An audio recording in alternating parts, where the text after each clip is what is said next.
జై భీమ్ అందరికీ జై భీమ్లు. ఈరోజు మనం ఇక్కడ నిలబడి మాట్లాడగలిగే స్వేచ్ఛా స్వాతంత్రం వచ్చిందంటే అది అంబేద్కర్ గారి పుణ్యమని చెప్పుకోవచ్చు. ఎందుకంటే ఈరోజు అంబేద్కర్ గారు రాసినటువంటి రాజ్యాంగం లేకపోతే మనం అంబేద్కర్ గారు రాసిన రాజ్యాంగం లేకపోతే ఈరోజు మనకు గుర్తింపు లేదు. అంబేద్కర్ గారి గురించి చాలా మందికి తెలియకపోవచ్చు, కానీ అంబేద్కర్ గారు చెప్పింది ఒకటే, మిగతా ఎన్ని ఆస్తులున్నా అవి ఉండొచ్చు పోవచ్చు, కానీ చదువు అనేది ఎప్పటికీ వెళ్ళదు. కాబట్టి మనం చదువుకోవాలి అనే ఒక నినాదం ఆధారంగానే మనం ఈరోజు ఇక్కడ స్వేచ్ఛగా నిలబడ్డాం. కాబట్టి అంబేద్కర్ గారు ఈ రోజుల్నే మనము ఎంతో కుల వివక్షను ఎదుర్కొంటున్నాం.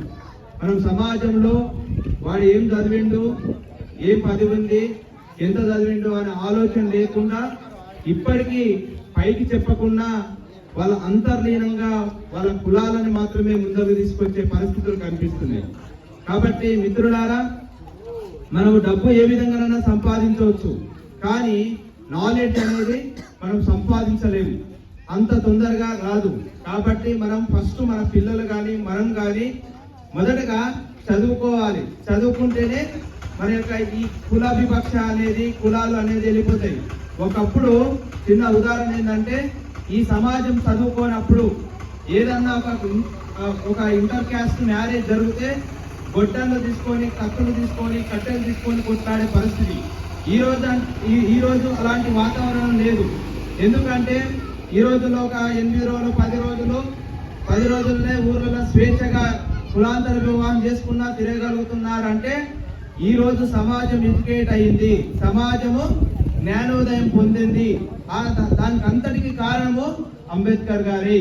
కాబట్టి మనం అంబేద్కర్ గారిని లాంటి మహాన్ మేధావులు చాలా మంది, మహాత్మా జ్యోతిరావు పూలే, సావిత్రిబాయి పూలే, అంబేద్కర్ గారు, వీరందరూ సమాజంలో ఈ తారతమ్యాలను పోగొట్టడానికే ప్రయత్నం చేశారు. కాబట్టి మనం కూడా మన చుట్టుపక్కల, మనం ఎక్కడో ప్రపంచాన్ని ఉద్ధరించాల్సిన అవసరం లేదు.